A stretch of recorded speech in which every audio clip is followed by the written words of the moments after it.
The murders of the Clutter family. Holcomb, Kansas. On the morning of November 15th, 1959, a small farming community in western Kansas woke to a silence that felt wrong. Holcomb was the kind of town where routines were invisible because they never changed. Cars parked in the same places, lights turned off at the same hours, doors were often left unlocked. When a neighbor noticed that the Clutter family had not begun their day as usual, concern did not arrive all at once. It came slowly. The Clutter home stood just outside town, surrounded by open land and fields that stretched into the distance. Herb Clutter was known throughout the area, successful, disciplined, deeply involved in the community. By mid-morning, concern became action. When people entered the house, they discovered that the entire Clutter family had been killed during the night. Herbert Clutter, his wife Bonnie, and their two children, Nancy and Kenyon. There were no signs of forced entry. Nothing appeared stolen. The house was quiet.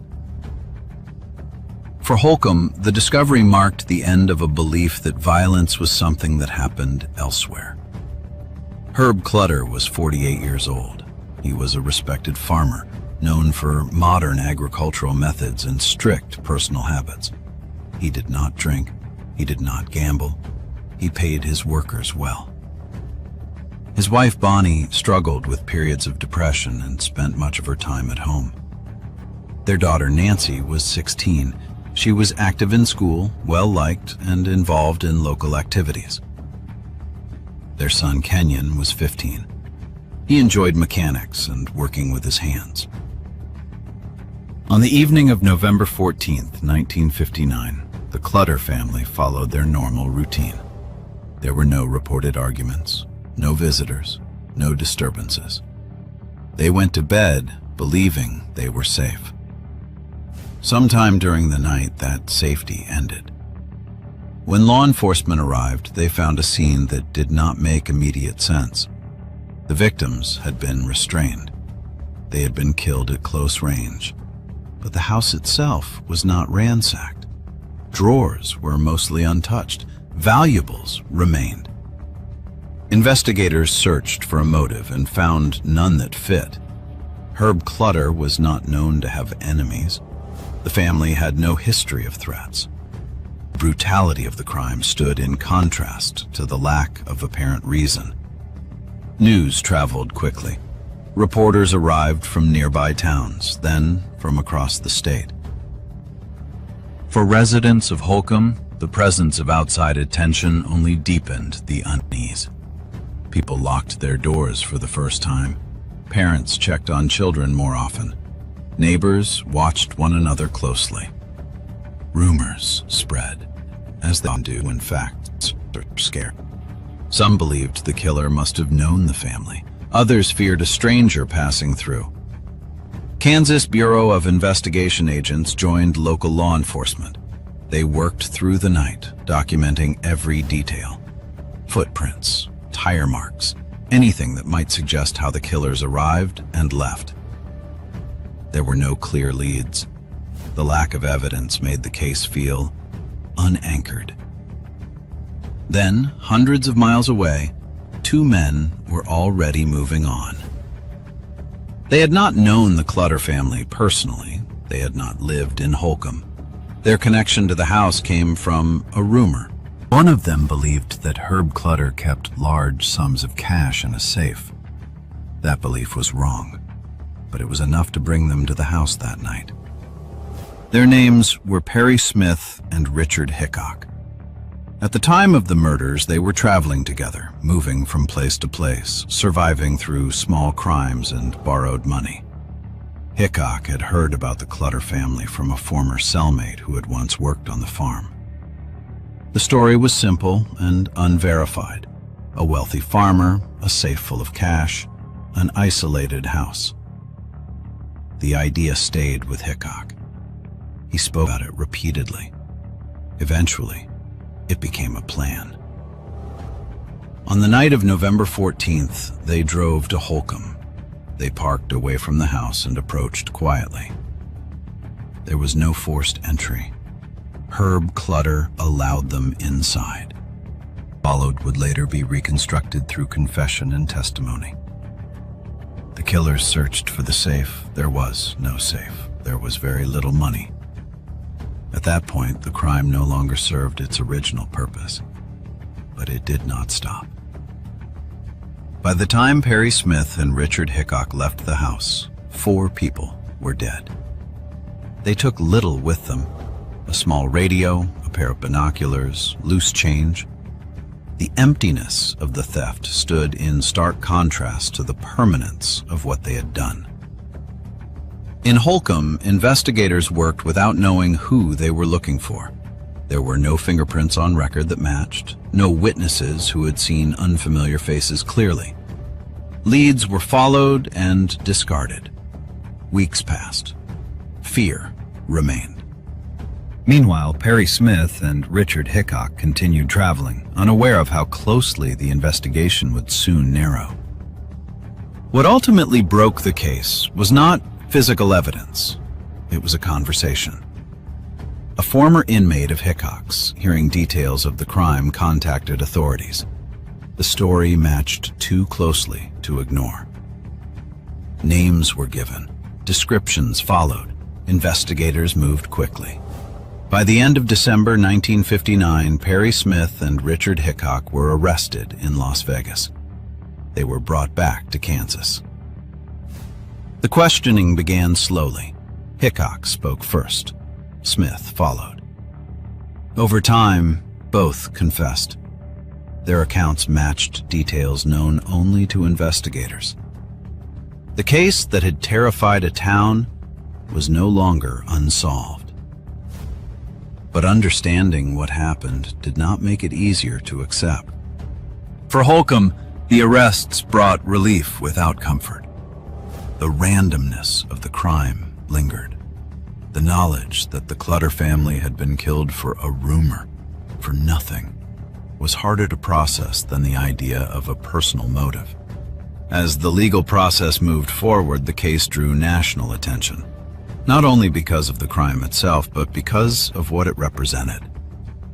The intrusion of violence into a place that believed itself immune. This was not a crime of passion, not a dispute, not a revenge. It was a collision between rumor, opportunity, and decision. And its consequences were irreversible. After the arrests, investigators began the long process of reconstructing what had happened inside the Clutter home.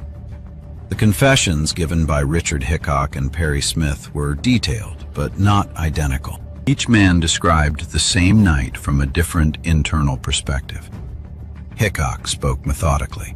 He focused on logistics, how they arrived, how they entered the house, what they believed they would find. Smith spoke more emotionally. He described memories, impulses, and moments of hesitation. Together, their accounts allowed investigators to build a timeline that had previously been impossible. They had arrived late in the evening, after the Clutter family had settled in for the night. The house was quiet. Herb Clutter had not resisted when confronted. There was no struggle at the door. The absence of forced entry had confused investigators early on. Now, it made sense. The killers believed they were there for money. They moved through the house with a specific purpose. They restrained the family as they searched. The belief in a safe had driven everything, but there was no safe. What money they found amounted to very little. At that point, the original plan had failed. According to the confessions, the killings did not result from a sudden explosion of anger. They followed a decision, one that unfolded after the realization that the trip had been for nothing. The victims were not strangers in the abstract. They were people encountered face to face. Herbert Clutter had cooperated. Bonnie Clutter had been ill and largely confined to bed. Nancy Clutter and Kenyon Clutter had been asleep. There was no resistance that could explain what followed.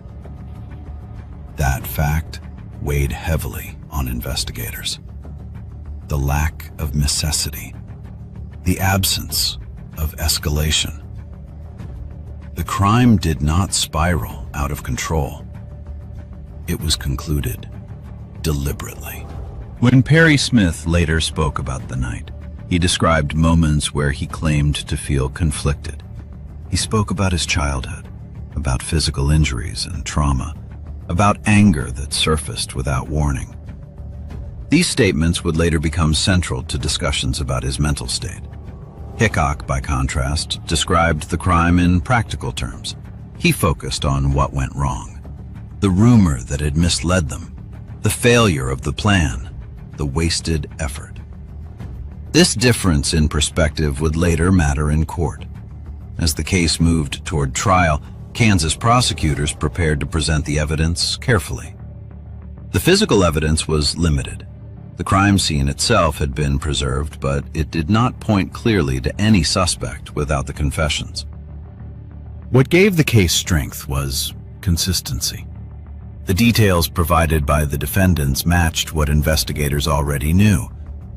Small facts that had never been public. Positions of objects, movements within the house, the sequence of events. These details were used to corroborate their statements. The trial began in 1960. For Holcomb, the courtroom proceedings reopened wounds that had barely begun to heal. The Clutter family had been well known. Testimony about their final night was difficult to hear. The prosecution presented the crime as a robbery that turned into murder. The defense did not deny involvement. Instead, it focused on mental responsibility. Perry Smith's background was examined closely. His childhood had been unstable. He had suffered abuse and neglect. He had sustained injuries that some experts believed could have affected his neurological development. Psychiatric evaluations were introduced. The defense argued that Smith's capacity for judgment had been impaired. Hickok's defense followed a different path.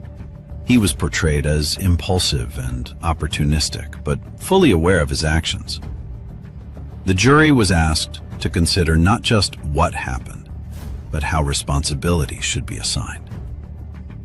Throughout the trial, the question of motive remained unsettlingly thin. There was no financial gain worth mentioning. There was no personal vendetta. There was only a rumor, believed without verification. This randomness disturbed observers. It suggested that safety could be breached without warning for reasons that made no sense in hindsight. When the verdict was delivered, both men were found guilty of murder. They were sentenced to death. The decision was not greeted with celebration. It was accepted quietly. For the Clutter family's relatives, the verdict did not bring relief so much as finality. The legal process continued through appeals. Years passed. Smith and Hickok remained on death row. During that time, Perry Smith continued to speak with psychiatrists and writers. He reflected on the crime. He alternated between expressions of remorse and emotional detachment. Richard Hickok remained more consistent. He acknowledged responsibility but did not dwell on the moral implications. For the people of Holcomb, the case gradually shifted from immediate tragedy to collective memory. The house where the murders occurred stood as a reminder. The fields remained. The routines resumed. But the assumption of safety never fully returned. What made the Clutter case endure was not only the violence, but the way it disrupted belief. The belief that good people living quietly were protected by distance and familiarity. The belief that evil arrived with warning signs. This crime offered none. It came from a rumor, acted upon by strangers, and left nothing behind that made sense. By the time the executions were carried out in 1965, The case had already entered American consciousness, not as a mystery, not as an unsolved crime, but as an example of how fragile normal life could be. As the years passed on death row, the Clutter case did not fade from attention in the way many resolved crimes do. It lingered, not because of unanswered questions, but because of the way the crime resisted meaning. Perry Smith and Richard Hickok waited nearly 5 years between sentencing and execution. During that time, their lives became defined by repetition, cells, routine, appeals reviewed and denied. For Perry Smith, the waiting became a period of introspection. He spoke at length about his childhood, about physical pain, about feelings of anger and inadequacy that had followed him since adolescence. Psychiatrists continued to examine him. Some believed he suffered from neurological damage. Others believed he understood his actions clearly and acted with intent. Bonnie Clutter was remembered as a quiet presence, often misunderstood because of her illness. Nancy and Kenyon were remembered most vividly. Their youth made the loss feel sharper. In Holcomb, time moved forward, but not cleanly. New families arrived. Children grew up hearing the story secondhand. The house where the murders occurred eventually changed ownership. But for many residents, the memory of that November morning remained vivid. It was a dividing line. Life before, life after. In 1965, after all appeals were exhausted, Perry Smith and Richard Hickok were executed by hanging. The executions were carried out shortly after midnight. There were no speeches, no public ceremony. The state treated it as a conclusion of process, not a moment of spectacle. News of the executions reached Holcomb quietly. For some, it brought a sense of finality. For others, it brought very little at all. The Clutter family was not restored. The randomness of the crime was not explained. What remained was the record. In the years that followed, the case became widely known through a book that examined the crime in detail, blending reporting with narrative. That book brought national attention back to Holcomb and the Clutter family. It also shaped how many people understood the crime. For some, it humanized the perpetrators. For others, it risked overshadowing the victims. The debate about how true crime should be told began there, long before the term became common. At its center remained a question that had no satisfying answer. Why this family? Why this house? Why that night? There was no deeper motive uncovered, no hidden feud, no secret life. The crime did not resolve into meaning, and that, perhaps, is why it endured. The Clutter murders demonstrated that violence does not always grow out of passion, revenge, or desperation. Sometimes it grows out of assumption, out of rumor accepted as fact, out of a plan built on something that was never true. Herb Clutter did not keep a safe. There was no hidden money. That single false belief carried 2 men across Kansas and into a house where 4 people were living ordinary lives. The consequences of that belief were permanent. Late at night, when stories like this are told slowly, without urgency, the details take on a different weight. The absence of chaos becomes noticeable. There was no chase, no dramatic confrontation, no final struggle that changed the outcome. There was only intrusion, restraint, and decision. That is what unsettles people, not the violence itself, but how quietly it arrived. The Clutter family did nothing unusual. They followed routine. They trusted familiarity. That trust was not misplaced by any personal failing. It was simply exploited.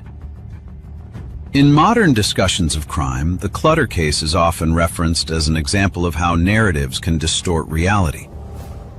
The killers were not masterminds. They were not driven by complex ideology. They were driven by a mistake, a rumor, a belief never questioned. The legal system responded as it was designed to respond at the time. Responsibility was assigned. Punishment was delivered. Understanding lagged behind.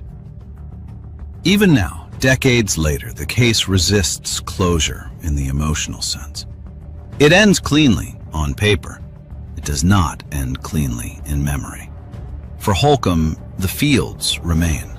The town continues. But the certainty that once defined daily life was altered permanently. People learned that violence did not need an invitation. It only needed opportunity. If you've listened through this case, you followed it from ordinary routine to irreversible consequence, from rumor to decision, from silence to record. There is nothing left unresolved in the legal sense. But there is still something unsettled in how the crime sits in the mind. That is often the case with stories that refuse to explain themselves. They do not ask for reaction. They simply remain. As the years moved on, the Clutter case settled into a different kind of permanence. It was no longer an active investigation. It was no longer a trial unfolding in real time. It became part of the historical record. But history does not fade evenly. The memory of the murders never completely disappeared. It changed shape. For those who had lived there in 1959, the details remained sharp. They remembered the weather. They remembered where they were standing when the news reached them. They remembered the sudden presence of strangers in town, the questions, the unease. For those who came later, the case existed more quietly. It was something learned indirectly, a story told carefully, without embellishment. The Clutter family themselves became symbols of something larger. They were not remembered because of scandal or controversy. They were remembered because their lives had been ordinary. Herb Clutter's reputation endured as it had been in life. He was remembered as methodical, fair, and committed to progress. Bonnie Clutter was remembered more gently over time. As conversations about mental health evolved, her struggles were viewed with greater understanding. Nancy and Kenyon remained frozen at the ages they had been. Teenagers with unfinished lives, plans that never moved forward. The randomness of the crime continued to trouble people who studied it. There was no escalation that made sense, no pressure point that forced a decision. The violence did not erupt from chaos. It arrived through calculation, however flawed that calculation may have been. This detail is what separates the Clutter case from many others. There was no emotional storm, no personal conflict.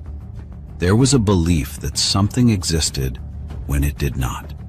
That belief carried consequences that could not be reversed. Over time, the case influenced how crimes were discussed and documented. It marked a shift in how long-form crime narratives were approached. The focus moved away from spectacle and toward process, toward environment, toward decision-making, toward the ordinary circumstances that surround extraordinary harm. The Clutter murders also altered how people thought about safety. Not in a dramatic way. There was no call for panic. Instead, there was a quiet recalibration.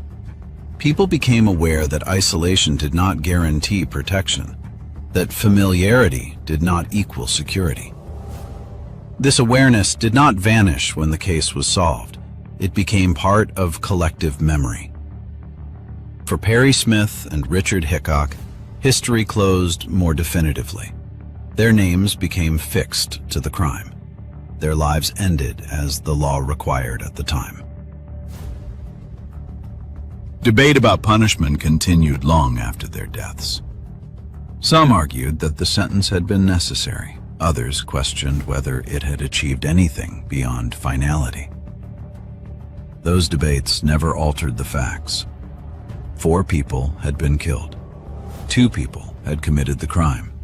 The state had responded.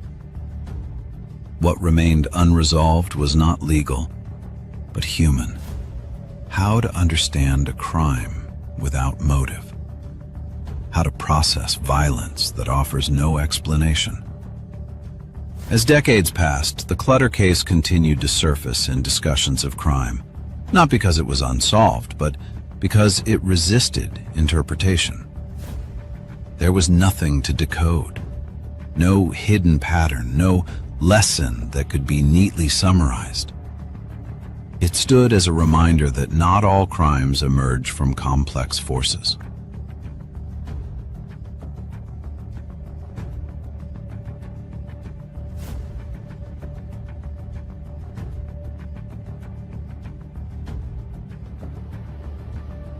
Some emerge from error, from assumption, from a belief never tested against reality. Late at night, when this story is told slowly, its weight comes from restraint. There is no sudden revelation at the end, no moment that reframes everything. The ending was already present at the beginning. 2 men believed something that was not true. A family lived an ordinary evening. The collision of those realities produced consequences that outlived everyone involved. That is why the case continues to be remembered. Not because it asks to be solved again, but because it asks to be understood, and then accepts that understanding may never arrive. The Clutter family did not leave behind unanswered questions about their lives. They left behind a question about randomness, about how decisions made far away by people with no connection to a place can reshape it permanently. Holcomb returned to routine. Fields were planted, harvests came and went, children grew up. But the belief that routine itself was protection did not return. It had been replaced by awareness, quiet, permanent awareness. If you've listened through this case, you've moved through it the same way the town did. Slowly, without warning, without a clear lesson at the end. That is intentional. Some stories are not meant to conclude with certainty. They are meant to be held, not resolved. If a moment from this case stayed with you, or if the simplicity of its cause unsettled you, you're not alone. That reaction is part of why the story endures. About how decisions made far away by people with no connection to a place can reshape it permanently. Holcomb returned to routine. Fields were planted, harvests came and went, children grew up. But the belief that routine itself was protection did not return. It had been replaced by awareness. Quiet, permanent awareness. If you've listened through this case, you've moved through it the same way the town did. Slowly, without warning, without a clear lesson at the end. That is intentional. Some stories are not meant to conclude with certainty. They are meant to be held, not resolved. If a moment from this case stayed with you, or if the simplicity of its cause unsettled you, you're not alone. That reaction is part of why the story endures. If this calm, late-night approach to documented crime is something you return to, more cases will follow. They will not rush. They will not sensationalize. They will sit where they belong as the night continues. Thank you for listening. The Lacey Peterson case. A marriage that ended in court. On the morning of December 24th, 2002, a pregnant woman went missing from her home in Modesto, California. Her name was Laci Peterson. She was 8 months pregnant. By the end of that day, she had not returned home. By the end of the week, the case had drawn national attention. By the end of the following year, it would become one of the most closely watched trials in the United States. Laci Peterson was 27 years old. She lived with her husband, Scott Peterson, in a modest home in Modesto. Friends described Laci as warm, social, and close to her family. She was excited about becoming a mother. The couple had planned to name their son Connor. On December 24th, Laci was last known to be at home. According to Scott Peterson, he left the house that morning to go fishing at the Berkeley Marina, several hours away. He later stated that when he left, Laci was at home preparing for the day. She was wearing maternity clothes. She had plans to walk the family dog and finish household tasks. That afternoon, when Scott returned home, Laci was gone. The dog was found wandering outside, still wearing its leash. Laci's car was parked at the house. Her personal belongings were inside. Scott contacted Laci's family and later reported her missing. Police arrived and began a search. At first, the case was treated as a missing person investigation. Search teams canvassed the neighborhood. Volunteers assisted. Flyers were distributed. There were no confirmed sightings of Laci after that morning.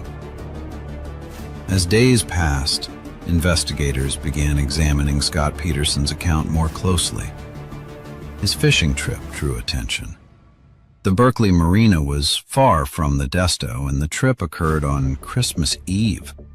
Scott stated that he had decided to fish because he had the day off. Receipts and parking records later confirmed that Scott had been in the area he claimed. However, questions remained. Why travel so far alone on a holiday? Why leave a pregnant wife at home? Investigators also uncovered information about Scott's personal life.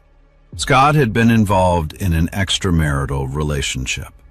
The woman later stated that Scott told her he had lost his wife and that this would be his first Christmas without her.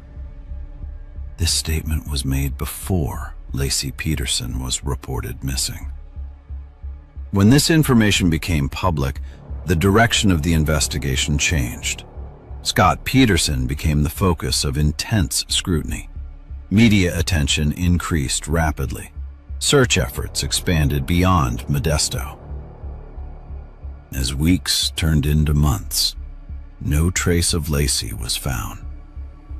Then, in April 2003, human remains were discovered along the shoreline of the San Francisco Bay.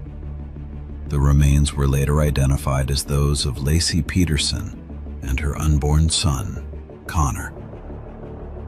The location of the remains was near the area where Scott Peterson had gone fishing. At that point, the case moved from a missing person investigation to a homicide. Scott Peterson was arrested and charged with murder. The case would soon move into the courtroom, where evidence, timelines, and interpretations would be examined in detail. As investigators focused more closely on Scott Peterson, the case began to change in tone. What had started as a community search for a missing pregnant woman became a carefully examined timeline of movements, statements, and inconsistencies. Scott Peterson told police that on the morning Laci disappeared, he left the house around 9:30 a.m. He said Laci was watching television and planned to mop the floor before walking the dog. He drove several hours to the Berkeley Marina, where he launched a small boat and went fishing alone. Receipts, Parking records and witness statements later confirmed that Scott had been in the marina area that day.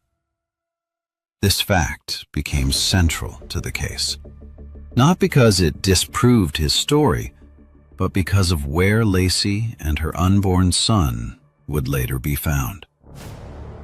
While police continued to search for Lacey, Scott Peterson's personal life drew increasing attention.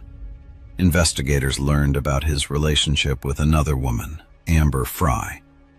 Amber later told police that Scott had informed her in early December that he had lost his wife and that this would be his first Christmas without her. At the time he made those statements, Lacey Peterson was still alive. When Amber Fry came forward publicly, media coverage intensified. Scott Peterson became the focus of constant attention. His behavior was closely analyzed. Every interview, every public appearance, every word he spoke was scrutinized. Some observers described him as calm to the point of detachment. Others argued that reactions to stress vary and should not be interpreted as evidence. Law enforcement continued building a case based largely on circumstantial evidence. There were no eyewitnesses to a crime, no confession, no direct forensic evidence tying Scott Peterson to Lacey's death. Instead, prosecutors focused on patterns. They examined Scott's movements on the day of Lacey's disappearance. They reviewed phone records and computer searches. They reconstructed timelines.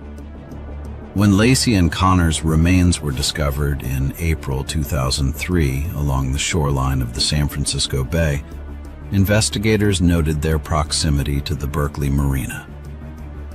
As this geographic connection became a cornerstone of the prosecution's theory, the condition of the remains indicated that they had been in the water for several months. Medical examiners could not determine an exact cause of death. The absence of clear trauma meant that many questions remained unanswered. Despite these uncertainties, prosecutors moved forward. Scott Peterson was charged with 2 counts of murder. The trial began in 2004 and quickly became a national event. Court proceedings were followed closely by the media. Every detail was debated. Prosecutors argued that Scott Peterson killed Lacey and Connor and disposed of their bodies in the bay. They pointed to Scott's extramarital affair, his statements to Amber Fry, and his actions in the days following Lacey's disappearance.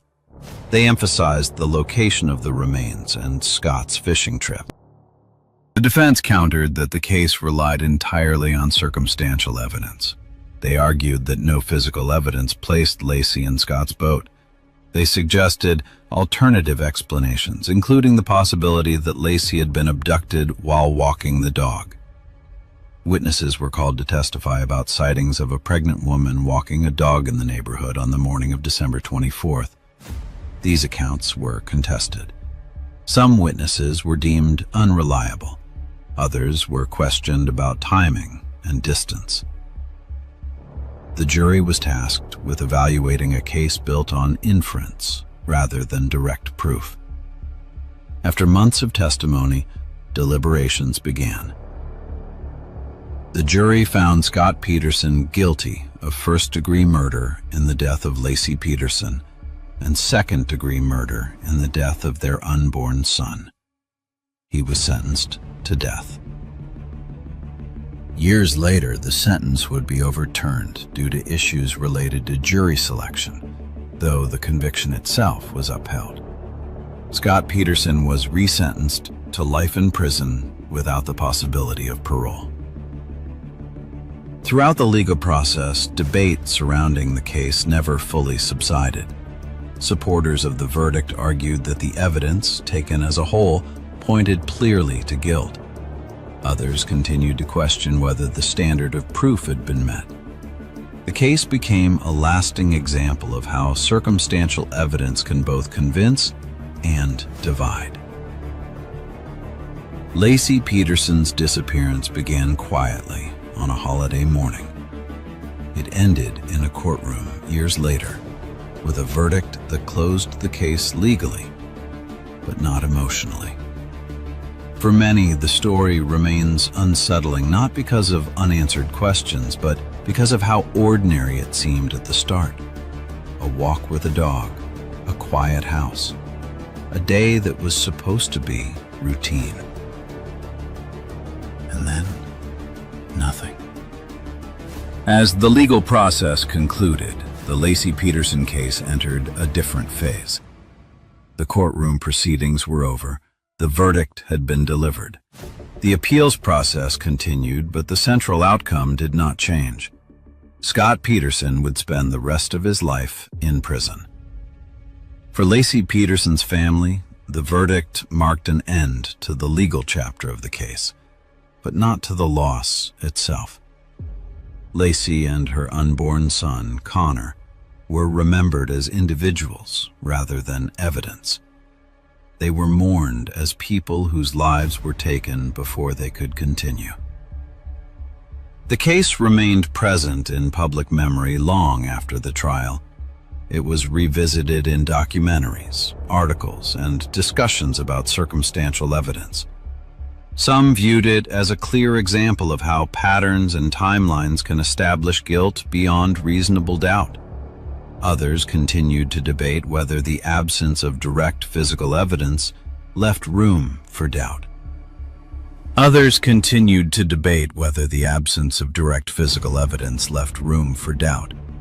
The legal system, however, had reached its conclusion. What makes the Laci Peterson case endure is not only the crime itself, but the way it unfolded. It began quietly, without witnesses or obvious signs of violence. It moved slowly, built on inference and reconstruction. And it ended not with certainty for everyone, but with a verdict that forced the public to confront how justice is determined when answers are incomplete. Laci Peterson did not disappear in the middle of the night or in a remote location. She vanished on a familiar street, in her own neighborhood, on a morning that was meant to be ordinary. That ordinariness is part of what unsettles people. It suggests how quickly normal routines can fracture. In the years since, the case has often been referenced in discussions about media influence, public opinion, and the pressure surrounding high-profile trials. But beneath those discussions remains a simpler reality. A young woman who was preparing to become a mother did not get that chance. A child named Connor never had a life outside the courtroom narrative built around his death.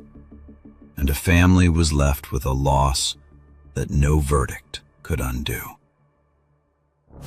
Late at night, when stories like this are played quietly, they are rarely about reliving the details. They are about understanding how events move from everyday moments into permanent consequences. They are about recognizing how much of life depends on trust, routine, and the expectation that tomorrow will arrive as planned.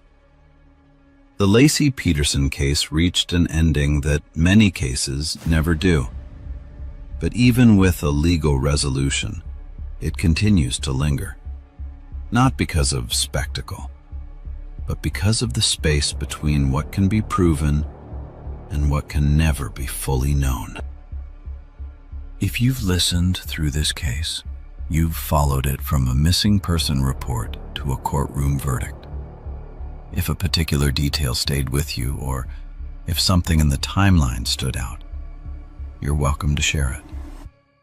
Quiet reflection and discussion are often how cases like this remain understood rather than forgotten. If this calm, late-night approach to true crime is something you return to, more documented cases will follow. There is no urgency, no final note meant to provoke. Just another story, carefully examined, before the night continues. Thank you for listening. The Golden State Killer case. A pattern that took decades to stop.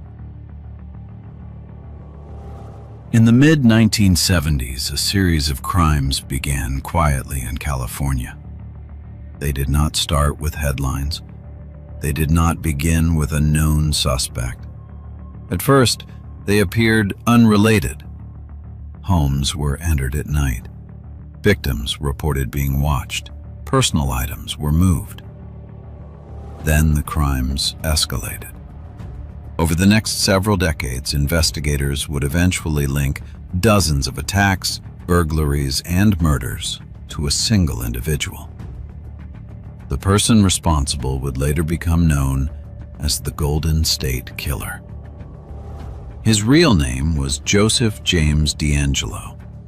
For years, he was unidentified. Joseph DeAngelo was born in 1945. He served in the United States Navy and later worked as a police officer in California. During this time, he lived a life that appeared ordinary. He had a job, he had a family. He blended into his community. Meanwhile, a pattern of crimes was developing across multiple regions of the state. In Northern California, a series of burglaries occurred. In Central California, a string of assaults followed. Later, in Southern California, several murders were committed. At the time, these crimes were investigated separately. Different jurisdictions handled different cases. There was no immediate reason to believe they were connected. Victims described similar behaviors. The intruder often entered homes at night. He appeared prepared. He moved deliberately. He avoided detection. In many cases, the attacker left behind little physical evidence. As years passed, law enforcement began to notice similarities. The timing of the crimes, the methods used, the way victims described the suspect's behavior. Gradually, investigators began to consider the possibility that a single person was responsible. This theory would take decades to confirm. The crimes spanned from the mid-1970s into the 1980s. They occurred across hundreds of miles. Some victims survived and provided statements. Others did not. Because of the length of time and the number of locations involved, the investigation faced significant challenges. Evidence was limited. Technology was less advanced. Communication between departments was slower. As a result, the suspect remained unidentified. The case became one of the most complex unsolved crime patterns in California history. Years passed. The attacks stopped. No arrest was made. The suspect faded from public attention. But the case never closed. Advances in forensic science would later change that. In the decades after the crimes, DNA evidence collected from multiple scenes was preserved. Investigators continued to review the case periodically. They revisited old reports. They re-examined evidence. Still, no suspect emerged. It was not until the late 2010s that a breakthrough occurred. Using advances in genetic genealogy, investigators were able to compare crime scene DNA to publicly available genealogy databases. This approach was new. It had never been used successfully in a case of this scale. The results narrowed the field. Family trees were built. Relatives were identified. Eventually, investigators focused on one individual, Joseph James DeAngelo. He was living quietly in California. He was in his 70s. He had not been publicly connected to the crimes. In 2018, DeAngelo was arrested. The announcement marked the end of one of the longest-running unsolved crime investigations in the country. For victims and families, the arrest brought answers that had been delayed for decades. The legal process that followed would examine the evidence carefully, case by case. The crimes were no longer a mystery, but the impact of what had happened remained. As investigators prepared their case, they faced an unusual challenge. The crimes attributed to the Golden State Killer spanned more than a decade and involved multiple jurisdictions across California. Some incidents had occurred in the 1970s, others in the early 1980s. Each had its own reports, evidence files, and victims. Bringing them together into a single legal case required careful reconstruction. Prosecutors began by reviewing preserved DNA evidence collected from various crime scenes. Despite the passage of time, the genetic material was sufficient to establish a link between the crimes. This confirmation allowed investigators to connect incidents that had once been treated as separate cases. The evidence showed a consistent pattern. The same individual had committed burglaries, assaults, and murders across different regions. This pattern explained why the suspect had remained unidentified for so long. He moved frequently. He changed locations. He adapted his behavior. As the investigation continued, details of the suspect's past came into focus. Records confirmed that he had worked in law enforcement during part of the period when the crimes were committed. This fact raised difficult questions.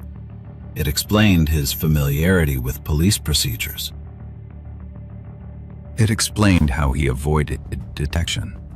And it explained how he blended into communities without drawing attention. For victims, this revelation was deeply unsettling. During court proceedings, prosecutors outlined the scope of the crimes. They described how the suspect had targeted homes at night. They explained how he prepared in advance. They detailed how victims were selected and how he avoided leaving obvious evidence. Throughout the presentation, the focus remained factual and restrained. The goal was not to sensationalize, but to establish accountability. Victim impact statements were later presented. Survivors spoke about the long-term effects of the crimes. Families of those who did not survive described the years of uncertainty and loss. For many, the arrest came after decades of waiting. Some had believed they would never see the case resolved. The defendant did not contest the evidence. In 2020, he entered guilty plea to multiple charges, including murder and other serious crimes. In exchange, prosecutors agreed not to pursue the death penalty. The court accepted the plea agreement. During sentencing, the judge reviewed the scale of the crimes, the impact across communities, the number of lives affected, the length of time the offender remained unidentified. The sentence reflected the seriousness of those actions: life imprisonment without the possibility of parole. For many victims and families, the conclusion of the case provided a measure of closure. Not relief from what had happened, but an end to uncertainty. The crimes had names. They had a person held responsible. The Golden State Killer was no longer an unknown presence. He was a documented offender, accountable under the law. Yet even with a legal resolution, the case left lasting questions. How many opportunities had existed to stop the crimes earlier? How did systemic limitations allow the pattern to continue? These questions are now part of the historical record. The case also marked a turning point in criminal investigation. The use of genetic genealogy demonstrated how advances in technology could reopen cases once thought unsolvable. Since then, similar methods have been applied to other cold cases across the country. Some have been resolved, others remain open. The legacy of this case is not only in its resolution, but in how it changed investigative practice, and in how it reminded the public that time does not always erase accountability. When the sentencing concluded, the Golden State Killer case moved from investigation into record. The court proceedings were over. The identity was confirmed. The timeline was documented. For many victims and families, the outcome did not erase what had happened. It did not restore lost years or undo harm, but it did end a long period of uncertainty. Some survivors had waited more than 40 years to hear a name spoken in a courtroom. Others had lived with unanswered questions for most of their lives. The resolution brought a form of acknowledgement. Not justice as a feeling, but accountability as a fact. The case also became a reminder of how criminal investigations evolve.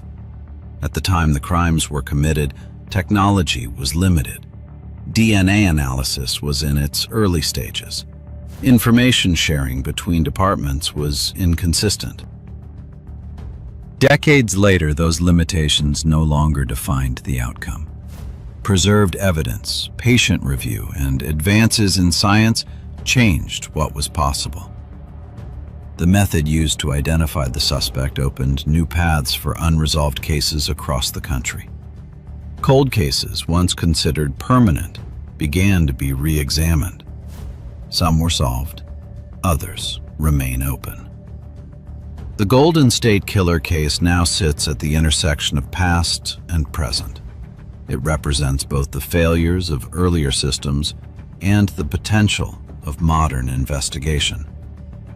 It also stands as a record of how long harm can remain hidden in plain sight. For the communities affected, the case is remembered not for spectacle, but for endurance. For the investigators who never stopped reviewing the files, it is a lesson in persistence. For the public, it is a reminder that resolution does not always come quickly. Sometimes it arrives decades later, quietly, through work that never made headlines. Late at night, when stories like this are played without interruption, the focus often shifts away from the individual details and toward the passage of time. How long events remain unresolved. How long people wait for answers. How accountability can be delayed, but not always denied. Crimes committed by the Golden State Killer spanned years and locations.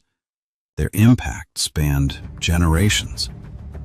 The conclusion of the case does not close that history, but it does complete the record.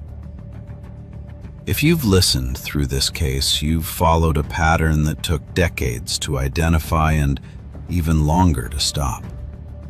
If a moment or detail stayed with you, you're welcome to reflect on it. Quiet consideration is often how long stories settle. If this calm, late-night approach to documented cases is something you return to, more will follow.